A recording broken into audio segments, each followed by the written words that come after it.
Hello student, good morning.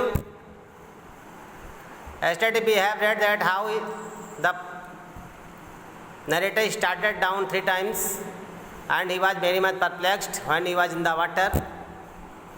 Now we are going to the next paragraph. Please read. Read. Associate with your book what I am going to read. I will read text of the lesson and you will associate with your book. Some students complain that video become blurred. So I suggest you that please keep your book with you when you teach online, when you learn online, so that you may associate the text with the teacher. Okay students? Okay. Then all effort ceased. I relaxed. उसके बाद सारा प्रयास बंद हो गया. I relaxed. मैं relaxed हो गया. Even my legs felt limp.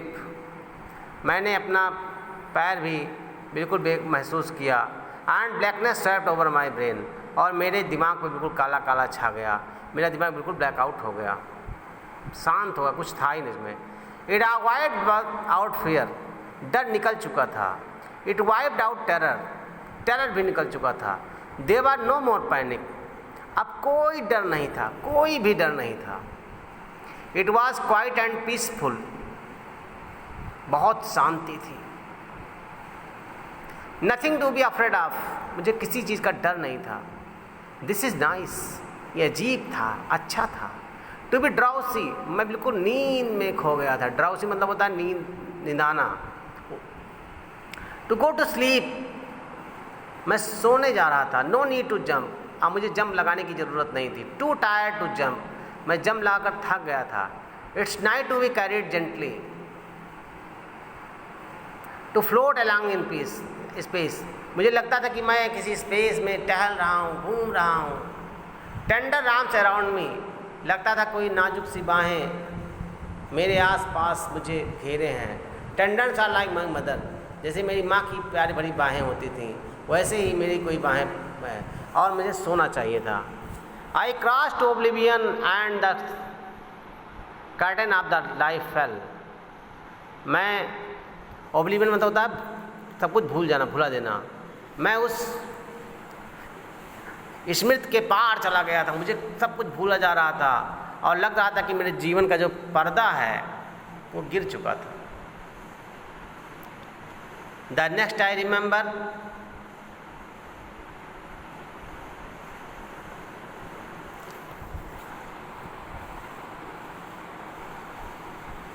I was lying on my stomach beside the pool, vomiting. The chap that threw me in was saying, but I was only fooling. Someone said, the kid nearly died. Be all right now. Let's carry him to the locker room. अगले क्षण मुझे याद आया कि मैं पेट के बल pool किनारे लेटा हूँ, उल्टी कर रहा हूँ. वो लड़का जिसने मुझे फेंका था वो कह रहा था, मैं तो केवल मजाक कर रहा था. कोई कह रहा था बच्चा मरने ही वाला था, अब ठीक है, इसे लॉकर रूम में ले चलो. Several hours later. कुछ घंटों के बाद आई वॉक्ड होम. मैं घर गया.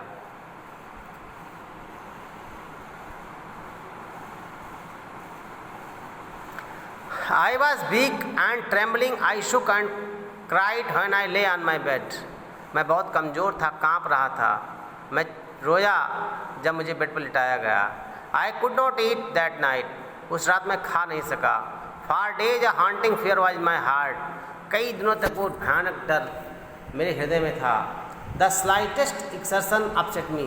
जरा सा भी काम, छोटा सा भी वर्क श्रम मुझे परेशान कर देता था. एक्सरसाइज मतलब श्रम होता है, स्लाइड में छोटा.